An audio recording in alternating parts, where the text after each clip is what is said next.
2025-এ এমন একটি মুভি এসেছে যা শুধুমাত্র একটি মুভি নয়, একটি গাথাও বলা চলে। মিরাই, যেখানে একজন সাধারণ মানুষ জড়িয়ে পড়ে প্রাচীন রহস্যের জালে, আর সেই যুদ্ধের প্রধান অংশ হয়ে ওঠে। মিরাই প্রভু শ্রীরামের ধনুকের একটি অংশ। ত্রেতা যুগে শ্রীরাম কলিযুগের এই ভয়ঙ্কর যুদ্ধের জন্য তার আশীর্বাদ স্বরূপ মিরাইকে দিয়ে গিয়েছিলেন মহারিষি বশিষ্ঠের হাতে। এই মিরাইয়ের সাহায্যেই কলিযুগে ধর্মকে আবার প্রতিষ্ঠা করা সম্ভব। চলুন শুনে নিই মিরাই মুভিটির গল্প, জেনে নিই মিরাইয়ের ক্ষমতা যা ইতিহাসকেও একটা নতুন মোড় দিতে চলেছে। ভিডিও ভালো লেগে থাকলে কমেন্ট সেকশনে অবশ্যই জয় শ্রী রাম লিখে জানাবেন। কাহিনীর শুরু হয় 32 BC আগে, যেখানে বলা হয়েছে ইতিহাস শুধুমাত্র পাথরে নয়, রহস্যের মধ্যেও লুকিয়ে রয়েছে। সম্রাট অশোকের একটা মহান নির্ণয় যা ভবিষ্যতের ভিত তৈরি করবে। কলিঙ্গ যুদ্ধের পর যখন মাটি রক্তে লাল হয়ে উঠেছিল, তখন সম্রাট অশোক হিংসা ত্যাগ করেছিল আর নিজের সমস্ত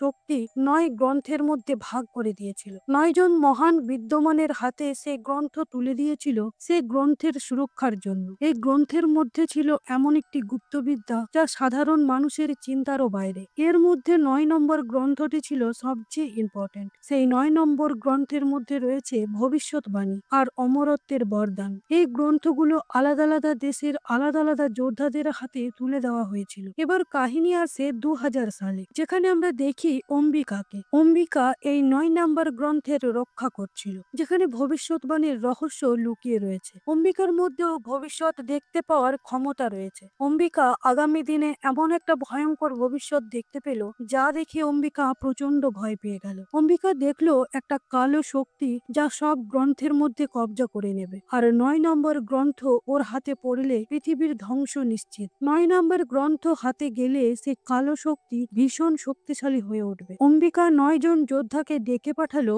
এবং তার ভবিষ্যৎবাণী শোনায়। কিন্তু ওই 9 জন যোদ্ধার নিজেদের উপর এত অহংকার ছিল যে অম্বিকার কথাতে ওরা অতটা গুরুত্ব না দিয়ে চলে গেল। অম্বিকা জানতোই এই যোদ্ধাদের মনের ইচ্ছা, তাই অম্বিকা অগস্ত্য মুনির সাথে দেখা করতে কৈলাস পর্বত যায়। অম্বিকা গর্ভবতী ছিল। সাধারণ মানুষ যেখানে চড়ার কথা ভাবতেও পারে না, সেখানে অম্বিকা এই গর্ভবতী অবস্থায় কৈলাস পর্বত চড়ে যাচ্ছিল। কিন্তু একটা সময় অম্বিকা চোখে অন্ধকার দেখে আর সেখানেই পড়ে যায়, এবং সেখানে আসেন মহারিষি অগস্ত্য আর অম্বিকাকে তার গুহায় নিয়ে যান। অগস্ত্য মুনি বলেন, এই সংকট শুধুমাত্র 9 গ্রন্থের উপর নয়, গোটা সংসারেই নেমে আসছে। এই কালো শক্তিকে শুধুমাত্র একজনই হারাতে পারবে, যে ত্রেতা যুগের শ্রীরামের ধনুকের অংশ মিরাইকে তুলতে পারবে। আর সেই মানুষ অন্য কেউ নয়, সে তোমারই পেটে পালিত হওয়া তোমারই অংশ।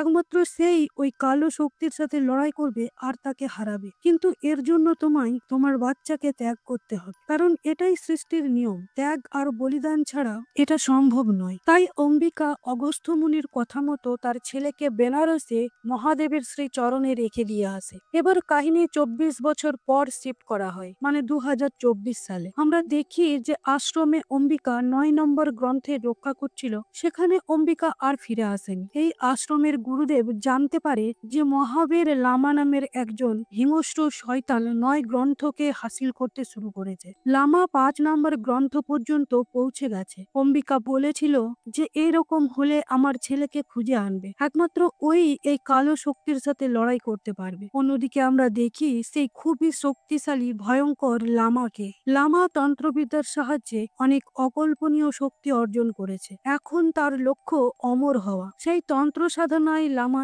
এমন একটা কালো শক্তিশালী তলোয়ার তৈরি করেছে যার সামনে কেউ টিকতে পারে না। আর এখন লামা 6 নাম্বার গ্রন্থের কাছে গিয়ে তার রক্ষককে মেরে সেটাও নিজের কবজায় করে নিল। আশ্রমের গুরুদেব বিভা নামের একটি মেয়ের উপর অম্বিকার ছেলেকে খোঁজার দায়িত্ব দেন। এদিকে বিভা সাধনার সাহায্যে মানুষের মনকে পড়ে ফেলার শক্তি অর্জন করেছে। বেনারসে পৌঁছে বিভা জানতে পারে অম্বিকার ছেলের নাম বেদা। বেদাকে একজন অঘরী মানুষ করেছিল। সেই অঘরীর কাছে গিয়ে বিভা জানলো যে বেদা কখনো এক জায়গায় থাকেনি। বেদা বেনারস থেকে পশ্চিমবঙ্গ যায়, তারপর সেখান থেকে যায় হায়দ্রাবাদ। বিভা অনেক লোকের মন পড়তে পড়তে বেদার কাছে এসে পৌঁছায়। এখানে এসে বিভা জানতে পারে যে বেদার কাজ হচ্ছে চুরি করা, সেই জন্য অনেক খারাপ গ্যাংয়ের সাথে ওর লড়াইও হয়ে থাকে। কিন্তু বেদা ওই লোকদের ভয় পায় না। বেদা খুবই সাহসী প্রকৃতির ছেলে। বেদার কাজকর্ম দেখে বিভার ডাউট হয় যে বেদাই কি সেই ছেলে যাকেও খুঁজছে। সেই ভেবে বিভা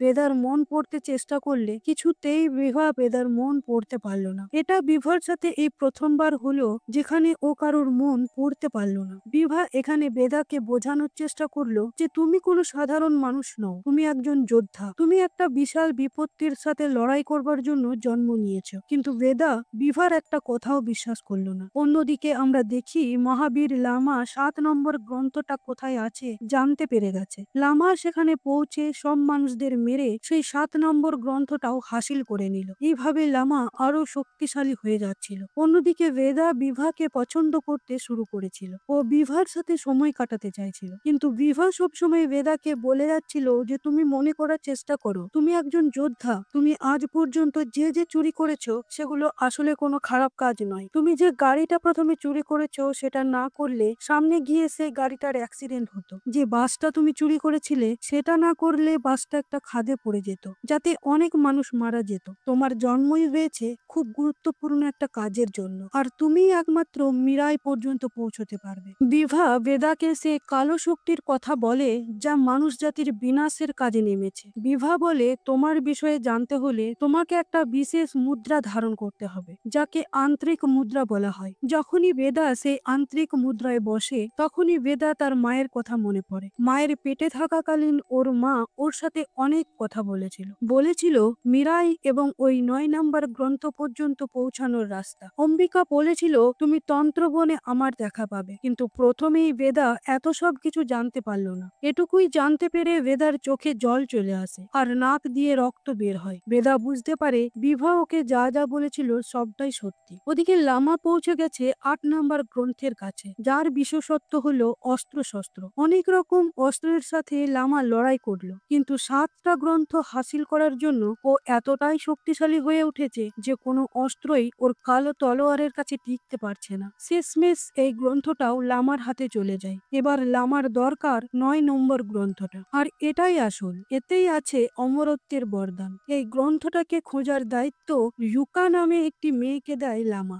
ইউকা 10 বছর যোগী হয়ে কাটিয়েছে যাতে ও অম্বিকার আশ্রম পর্যন্ত পৌঁছাতে পারে, আর সেটা করে অম্বিকার আশ্রমের সব মুনি ঋষিদের মেরে আশ্রমকে জ্বালিয়ে দিল ইউকা। বিভা জানতে পারে ওর আপন সব লোকেদের শেষ করে দেওয়া হয়েছে। এখন ওর আপন বলতে রইল শুধুমাত্র বেদা। কিন্তু ইউকা বেদার ব্যাপারেও জানতে পেরে গিয়েছিল, আর জানতে পেরেছিল যে বিভা সেখানেই আছে। ইউকার বিভাকে চায়। ও হায়দ্রাবাদে পৌঁছে সেখানের অনেক মানুষকে মেরে ফেললো। বিভা বেদার কাছে গিয়ে বলে ওই কালো শক্তি আমার কাছে আসছে, ও আশ্রমকে শেষ করে দিয়েছে, এবার আমার পালা। তখনই ইউকা তার লোকজনদের নিয়ে বিভার কাছে এসে পৌঁছায়, কিন্তু ইউকা আর বিভার সামনে দাঁড়িয়েছিল বেদা। বেদা ইউকার লোকজনদের সাথে লড়াই করে, অনেককে মেরেও ফেলে, কিন্তু ইউকার সাথে পেরে উঠছিল না বেদা। ইউকা বেদাকে শেষ করে দিতে যাচ্ছিল, তখনই বিভা বলল বেদাকে ছেড়ে দাও, নইলে আমি নিজেকে শেষ করে দেব।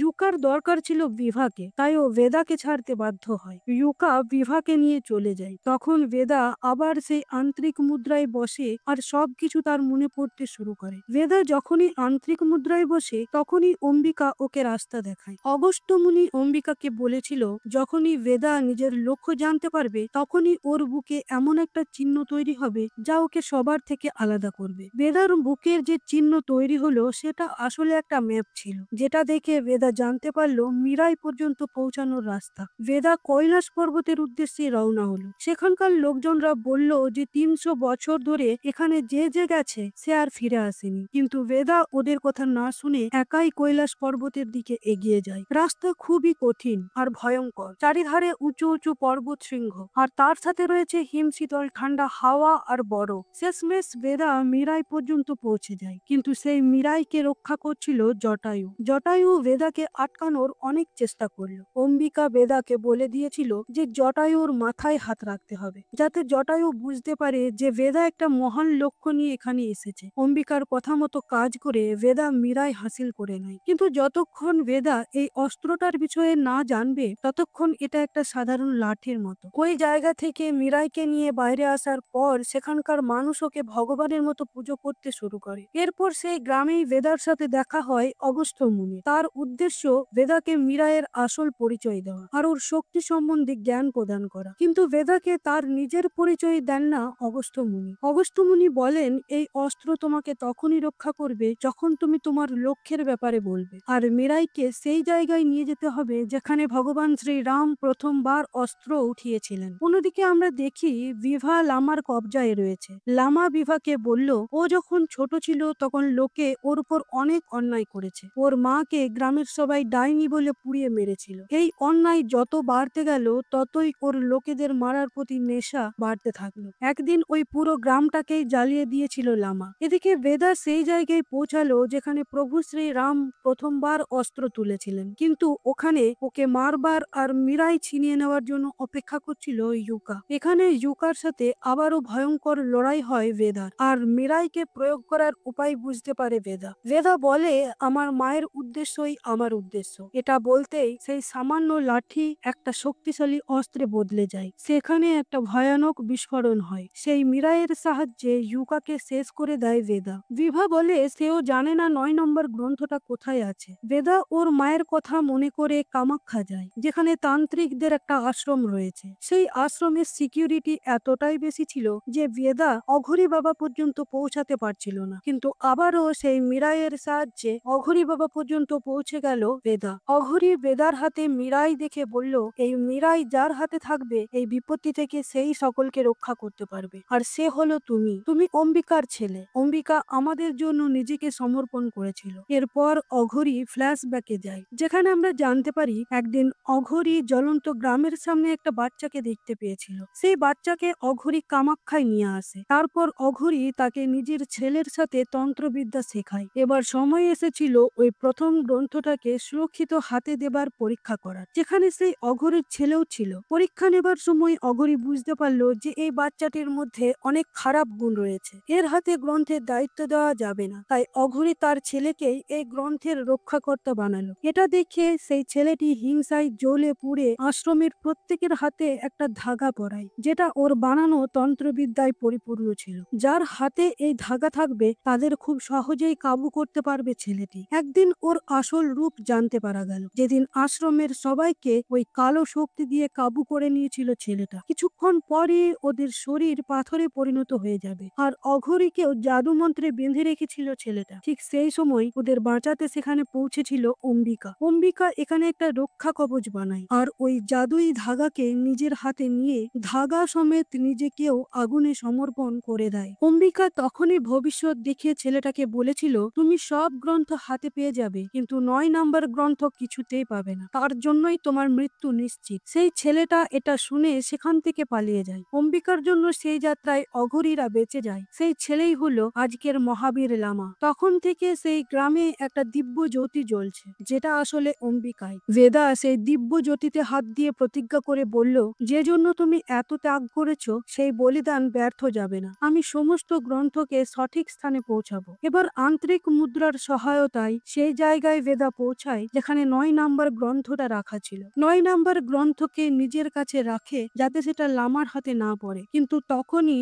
ওর মহাবীর লামার সাথে সাক্ষাৎ হয়। মহাবীর লামার মধ্যে ৮ গ্রন্থের শক্তি রয়েছে। বেদা নিজের লোকেদের সাথে ট্রেনে যাচ্ছিল, আর তখনই লামা ওর ওপর অ্যাটাক করে। বেদার কাছে মীরাই থাকার পরেও মহাবীর লামা ওর ওপর ভারী পড়ছিল। এরপর আবার ৯ নাম্বার গ্রন্থটাও লামার হাতে চলে যায়, আর লামা শক্তিশালী থেকে মহা শক্তিশালী হয়ে ওঠে। তখন বেদার অগস্ত্য মুনির কিছু কথা মনে পড়ে যায়। যখন মৃত্যুতে বিজয়প্রাপ্ত অসুর সামনে দাঁড়িয়ে থাকবে তখন তার অন্ত করার জন্য স্বয়ং ভগবান অস্ত্র হয়ে সামনে প্রকট হয়ে যাবেন। আর এই অদ্ভুত শক্তিশালী অস্ত্র মীরাই আসলে প্রভু শ্রী রামের ধনু কোদণ্ড। যখনই এই অস্ত্র কোনো যোদ্ধার হাতে যাবে তখন সেটা দিব্যস্ত্রে পরিণত হয়ে যাবে। এবার মীরাই কোদণ্ডের রূপে বদলে যায়। মীরাই এখন একটা ধনুকে পরিণত হয়ে যায়, আর এবার বেদা সেই ধনুকের ব্যবহার করে, আর তাতে করে মহাবীর লামার মৃত্যু হয়। এইভাবেই যখন পাপ তার সীমা পার করে যায়, যখন নির্দোষদের আর্তনাদ চারিদিকে ছড়িয়ে পড়ে, তখন ভগবান শ্রী রামের কোদণ্ড থেকে তৈরি বাণ শুধুমাত্র একটা অস্ত্র নয়, বরং ন্যায়ের সংকল্প হয়ে ওঠে, যা যুগ যুগ ধরে অধর্মের বিনাশ করে ধর্মকে প্রতিষ্ঠা করে এসেছে। তো এখানে এই কাহিনীটিকে শেষ করা হয়েছে। ভিডিও ভালো লেগে থাকলে অবশ্যই কমেন্ট সেকশনে জয় শ্রী রাম লিখে জানাবেন। আজকের মতো এখানেই শেষ করছি, আবার দেখা হবে পরবর্তী ভিডিওতে। ধন্যবাদ।